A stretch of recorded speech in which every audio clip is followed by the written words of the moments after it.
በመጀመሪያ ደረጃ ይህንን ነገር ስናገር ውድ ቤተሰቦቼ በጣም ይቅርታ፣ ሁላችሁንም አይደለም ማለት ነው። በዛሬ በተቦሰተና በተለቀቀ ቪዲዮ ምክንያቱም ምን አለ መሰላችሁ፣ አንድ ሰው ሴትን ልጅ ሰውን አስከትሎ እየመጣ ልቧን እሰብራለሁ ወይም ደግሞ እሷን አስቀናለሁ ከተባለ ተሳስተሃል በጣም ማለት ነው። በመጀመሪያ ደረጃ ለአንተ እምነት የሚባል ነገር የለህም፣ ሃይማኖት የለህም። ምክንያቱም ሃይማኖት ቢኖርህ በእምነትህ ብታምን እኔ ይሄንን ነገር ስሰራ ሴት ልጅ እናቴን የወለደችልኝን ሚስት የልጄን እናት ይሄንን ጉድ ስሰራ ወይም ደግሞ ይሄንን ነገር እሷን ልቧን ለመስበር ከሷ በላይ እኔ ብር አለኝ በብሬ እንደፈለኩ መሆን አለብኝ ስትል ያለህን ነገርና ያንን ነገር ፈጣሪ ያነሳብኛል ወይ ነገ ምን ሆናለሁ ብለህ ታስብ ነበር።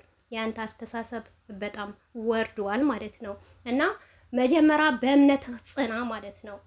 ምንም አይነት እምነት ይኑርህ፣ በእምነትህና በፈጣሪህን ተማመን፣ በሰው ጉልበት ሳይሆን ማለት ነው። እኛ ሰዎች ስንባል አርተፊሻል ነን። እውነት አሁን እናወራለን፣ አሁን እንናገራለን፣ ከኋላችን ምን እንደሚመጣብን አናቅም። አንተ ነገሞ ልንገርህና እንደዚህ ያዙኝ ልቀቁኝ ያላችሁ ሁለታችሁም ቀናችሁ ደርሷል። እናንተ ዝቅ የምትሉበት ቀን። ምክንያቱም የምታስተምሩትና የምታመጡት ነገር ይሄንን ነገር ተገቢ ስላልሆነ የሆነ ነገር ሊፈጠር ነው እንደዚህ የምታፈሉት ማለት ነው። ገባችሁ አይደል? እኔ እንደ ሩታ ሴት እውነቴ ነው የምላችሁ ጀግና ከጀግናም በላይ ጀግና ናት። እውነት በምክንያት እኮ ነው እኛ ነብር የምንላት ማለት ነው። አብርሽ ማለት ሩታ የያዘችው ልብ የለውም። ሩታ ማለት ጀግና ከጀግናም በላይ ጀግና። እውነቴ ነው። ምክንያቱም ሩታ ትላንትና ስለ ንብረትም ይሁን ስለ ወረቀትም ይሁን ስላስፈራራችሁ ዛሬ በውሽሚትና በእኔ ምን ይደርስብኛል ብሎ ነው ሰው አስከትሎ የመጣው ማለት ነው። ሲቀጥል በራስህ አይዲና ከዚህ በፊት ይሄንን አይዲ ዳኒ እየሰራህ ነበረ፣ አንተን ዳኒ እያስፈራራህ ነበረ ማለት ነው። እና ሰው አፈር ነው ማለት ነው። ምክንያቱም ቤተሰቦችህንም አባትህንም ራስህንም ውሸታም እያስበልክ ነው ማለት ነው። በዚች ምድር ላይ የሚጠላ ነገር ቢሆን በየትኛው እምነት ውሸት ነው ማለት ነው። ማንን እንመን? አንተን ወይስ አባትህን? አባትህን ከዛ አስተካክየዋለሁ ጨርሼዋለሁ ነይ ግቢ ገደል ውስጥ እያላት ነው የሰው ልጅ ማለት ነው። የእሳቸው ልጅ ስላልሆነች ሩታ ማለት ነው። አንተ ግን ከህግ ያለፈ እንደውም ነገር እየሰራ እሷን ለመስበር ማለት ነው። ግድ የለህም ትቃጥላታለህ እንጂ አብርሽ ከምሬ ነው ምልህ እርር ድብን ትላታለህ እንጂ ሩታ መቼም አትወጥቅም፣ መቼም አታለቅስም። አንተ የምትፈልገው ሩታ ተሰብራ፣ ሩታ ወጥቃ፣ ሩታ አርቅሳ ነው። ነገር ግን ፈጣሪም አይሞላልህም። አንተ የምታረገው ነገር ሁሉ ለራስህ ጭንቅላት ይሆናል እንጂ ለሩታ መቼም አይንም ማለት ነው። ምክንያቱም ሩታ በአንተ ክፉ ነገር አልሰራችማ። ለአንተ ብላ ብዙ ዋጋ ከፍላለች። ከትምህርቷ፣ ከቤተሰቧ፣ ከእንባ ሁሉ ነገር ያንን ሁሉ መከራ ስቃይ ያሳልፋ ለዚህ ደረጃ የደረሰች ሴት ገና የዝች ዛሬማ ሁለት ወንድ አስከትለህ አይደለም ሌላም ነገር ታስከትላለህ። ገባህ አይደል? ሲቀጥር አርተፊሻል ማለት ነው። ያመጣሃቸው ወንዶች በመጀመሪያ ከሱፍ ጋር ይሄ ጫማ አይለበስም፣ አስተካክላቸው ማለት ነው። ጉረኛ ማለት ነው። ጉራህን እዛ ሂደህ ንፋ ማለት ነው። በሴት ልጅ ምን ስለሆንከ ነው አንተ በሴት ልጅ ሴትን የምታስፈራራ ማለት ነው? ዝሙት ካልሰራው ስራ፣ የራስህ ጉዳይ የምትጠይቅበት አንተ ነህ። ነገር ግን ሩታ ማለት ወልዳለች። ከአሁን ወዲህ ሩታ እናት ናት፣ ሴት ናት። እናትህን እንደምታከብራት ሩታን ማክብራት ማለት ነው። ሲቀጥል ያንተ ክብር ለሩታ አያስፈልጋትም። ምክንያቱም ክብር የሚባል ነገር አታቅማ፣ ስነ ስርዓት አታቅማ። የትኛው ስነ ስርዓትህ የትኛው ክብርህ ማለት ነው? እና አንተ ማለት እኔ እንጃ መናገር አልፈልግም። በአንተ የመጣኔ ወንጀል ውስጥ አልገባም ማለት ነው። ይሄንን የምናገርህ ማለት ነው በእናቴ ስለማልደራድርና በሴት ልጅ ድርድር ስለማናቅ ነው። የሩታ እህቶች ማለት ነው። ነገም ዛሬም ታሸንፍሃለች ሩታ ማለት ነው። መቼም አሰብራትም። አንተ ነህ እንጂ የምትሰበረው ሩታ አትሰበርም። ተው እንጂ የፉገራ እውነትህ ነው። ለምን ይሄን ሁለቱን ለምን ይዛሃል መጣ? የቡታጀራ ወይም ደግሞ የሸገርን ሰዎች ለምን ገልብጠህ አላመጣሃቸውም ማለት ነው? ሩታን አንተ እኮ ፋራ ራስህ ፋራ እያስባልክ ነው። እውነት ወንድ ልጅ ማለት ጀግና ከሆነ ትዳሩን ማይፈልግ ከሆነ መንዘላዘል ከሚፈልግ ከሆነ ሁለት ሴት በህይወት ውስጥ አይሆኑም። ወይም ውሽሚት ትመርጣለህ ወይም ደግሞ ሚስህን ትመርጣለህ። አለቀ። አንተ እኮ ጎበዝ አይደለህም ስለምትፈራ። ምክንያቱም ያለ ሩታ መኖር ስለማችል እቺ ድንቅ ልጅ ማን እንዴት አድርገህ ልትለቃት ማለት ነው? እቺ ጀግና እቺ የማትጠገብ ሩታ እንዴት አድርገህ አንተ ልትለቃት ማለት ነው? በምን ምክንያት? የትኛው ልብህ እሺ ብሎ አይደህማ? አቃጠለችህ፣ አቃጥራ ደፋችህ ማለት ነው። ምክንያቱም ባትቃጠል አንተ የወንድ ልብ ቢኖርህ እንኳን ሩታ እሺ ንብረት ፈለግሽ አይደል? እንኪ ንብረቱን ውሰጂ፣ አልፈልግም ብለህ እንደውም እኮ አንተ ነው ምሸኛት የነበረው። ነገር ግን አትሸኛትም። ለምን? ያለ ሩታ ይሆንልህማ ትወድቃለህ። አያህ ቤትህ ማለት ነው። አንድ ቀን ስለመጣች ማለት ነው እቤትህ ሰሞኑ ሳምንት በሙሉ ቪዩህ ራሱ አልነበረም፣ ሰብስክራይብህ ራሱ አልተጨመረም ነበር። ይኸውልህ ናብሯ ስትመጣ ደግሞ ቫይራል ወጣለህ ማለት ነው። እንዴ ትላንትና የምትፎክረው ነው የነበረ። ለዚህ ነው እንዴ? እኔማ እንደውም እውነቴ ነው የምላችሁ፣ እውነት ለመናገር ማለት ነው እኔ ያሰብኩት ሌላ ነገር ነበረ። እሱ ያንን ነገር ካረገው ደግሞ ሩታም ደግሞ ታረገዋለች ብዬ ነበር የጠበቅኩት ማለት ነው። ነገር ግን ያንን ነገር ይሄን ወንድ በማምጣት ነው። ኧረ እናትህ ተው እንጂ ወንድ ምንድን ነው?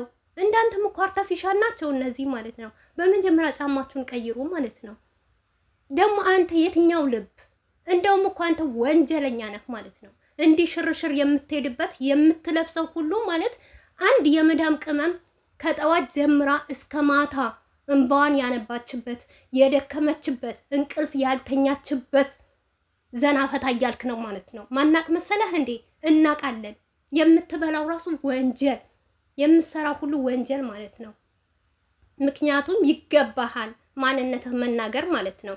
እዚህ ጋር ዩቱብ ልታዘጋ ትችላለህ። እሺ ደግሞ የመዳምን ቅመም ዩቱብ ብታዘጋ ደግሞ እኛ የመዳምን ቅመም ደግሞ አንለቅህም ማለት ነው። ምታስፈራራን በኦዲየንሶችህም እንዳንተ ዝሙተኛ የሚያበረታቱ ዩቱባችን እንዲያዘጉ ነው ማለት ነው። እኛ ደግሞ አዘጉብን። የዩቱብ ጥማት የለብንም። ነገር ግን ተከበር፣ እውነት ክብር ይውደድብህ ማለት ነው። እኔ ስለመጣ አይደለም ቤተሰብ፣ ነገር ግን ሴትን ልጅ እንዴት አድርጎ እንደዚህ እንደሚያረጋት የወለደችለት ልጅ ማለት ነው። ሩታ ለመበቀል ነው እንዴ? አንተ እኮ አትበቀላትም። አንተ እሷን ስትበቀል አንተ ደግሞ ፈጣሪ ይበቀልሃል ማለት ነው። እድሜና ጤና ይስጠን እንጂ አንተና ውሽሚት የት እንደምንደርሱ እናያቸዋለን ማለት ነው። ምን ጨብጣችሁ እንደምትመጡ እናያቸዋለን ማለት ነው። እና በዝሙት ትኖራለህ እንጂ ነገም እኮ በዚች ላይ ትደርብባታለህ እኮ። ማን እርግጠኛ ነኝ። ምክንያቱም ከልጅነት ጀምረህ ሴት ማገላበጥ ነው እንጂ ሌላ ነገር የለህም። አንተ አርተፊሻል ነህ። እንደውም ሞር እንኳን አንተ ስታገባ እንኳን ማለት ነው አልጋህ እኮ የመዳም ቅመም ንብረት ነው። ሶፋህ የመዳም ቅመም ንብረት ነው። ደግሞ ለዛ ንብረት ብለህ መኪና ሁሉ የመዳም ቅመም ነው። አንተ ምንድን ነው የምትሰራው? አንድ ወንድ ልጅ እንኳን ሲያገባ ቁም ነገር ይሰራል ማለት ነው። ሰሞኑ ራሱ ሂደህ የምትዝናናበት ልብስ የምትቀይርበት የመዳም ቅመም እየላከችልህ ነው ብር። እቺ ፋራ ጀዝባ ማለት ነው ለእናቷ መላክ ስትችል፣ ለአባቷ መላክ ስትችል፣ የአባት የእናት ምርቃት መውሰድ ስትችል ማለት ነው ሩታን እጎዳለሁ፣ የሩታን ኦዲየንሶች አናዳለሁ ሲሉ እነሱም ጀስት ሁላችሁም ጀዝባ ናችሁ። የአንተም ተከታይ አንተም ውሽሚትም ማለት ነው። እና አንተ እንደውም ሀላል ነገር አትበላም፣ ቆሻሻ ነገር እየበላህ ነው ማለት ነው። ይገባሃል አይደል? ዛሬ ሴት ልጅ ለመስበር አልስረፍ ታቅም ምንድነህ አንተ? መኪና እኮ ጠፊ ነው። ቆርቆሮ ስንት በኢትዮጵያ ውስጥ እውነቴ ነው የምላችሁ ስንት ሀብታም አለ። አብይ ራሱ እንደዚህ ያልሆነም እንዳንተ ማለት ነው። አንተ ለጤናህ ያደርግልህ ከምር ስንት ሚሊየን ያላቸው 3-4 መኪና ያላቸው ራሱ እንዳንተ ያዙኝ ልቀቁኝ አላሉ። ከአንድ መኪና በቃ ያዙኝ ልቀቁኝ። አረ ይሄ ራሱ ይጠፋብሃል እኮ። ከዚህ ሁሉ ክብርህ ይበልጣል ማለት ነው። እናትህን አባትህን ሞር እንኳን አባትህን ዝቅ እያረክ አንተ እየሰራህ ማለት ነው። ብልግና ነገር እያስተላለፍክ ማለት ነው። የትኛዋ ሴት ናት እቺ እንዳንተው ዝሙተኛ ሴት ከአንተ ትጨማላለቅ እንጂ አንተ ከሩታ ጋር ብትለይ ማለት ነው። የትኛው ሴት ነው የምትቀበልህ አንተ? የትኛው ሴት አምናህ ትቀበልሃለች ማለት ነው? እቺ እኮ ነገ ትታህ ትሄዳለች እርግጠኛ ነኝ። ብር ሲጠፋ የሆነ ነገር ስትሆን እንደው እኔ አላቅም። እቺ ሄርሜላ ባብርሽ ላይ ካልቀዘነችበት እኔ ሌላ ዩቱበር አይደለሁም ማለት ነው። እውነት ብቻ ከሩታ ጋር ተለያይተው ያሳየኝ ማለት ነው። እኔ የናፈቀኝ ነገር ቢኖር በአሁኑ ሰዓት እውነቴ ነው የምላችሁ ሩታ ከዚህ ከተጨማላለቀ ቤተሰብ መውጣት ማለት ነው። ወንድም ውሸት፣ እህቶቹ ውሸት፣ አባቱ ራሱ ውሸታም፣ ውሸት የሞላበት እውነት አንድ ትክክለኛ ነገር በቃ ሁሌም በሴት መጨፈር እንጂ ሌላ ነገር የሚያውቁ ነገር የለም ማለት ነው። እና የኛ ጉረኛ ማለት ነው። ቀስ ብለህ እደግ ማለት ነው። ፈቶ እኮ አርተፊሻል ነው። በስልክ እኮ ነው ያነሳኸው። ነገር ግን የሚከታተልህን ፈጣሪህን መኖር ከአንተ ጋር በጭንቅላትህ የሚሄድ ፈጣሪ ረስተሃል ማለት ነው። ለነገሩ የትኛው እምነት ሲኖርህ ነው? የትኛው ሃይማኖት ሲኖርህ ነው አንተ ማለት ነው? በእምነትህ እንኳን ትንሽ እንኳን ደካማ እንኳን ብትሆን በእምነትህ የሆነ ቀን ደግሞ ታስብ ነበር። ነገር ግን የወረደ አስተሳሰብ ነው ያለህ ማለት ነው። አንተ ብቻ ዶላር ጋፍ ከዛም ቃም ብላ ከውሽሚት ያዙኝ ልቀቁኝ በል። ሌላ አላማ ምን አለ? ምንም። አባቴ ምን ይለኛል? እናቴ፣ ኦዲየንስ፣ አንተ ለኦዲየንስ ራሱ ክብር የለህም። በኦዲየንስ በመዳም ቅመም እኮ ነው ለዚህ ደረጃ የደረስከው። በህይወትህ ውስጥ ሩታና የመዳም ቅመሞች ባይኖር አንተ የትም እንዳለህ አትታወቅም ነበር።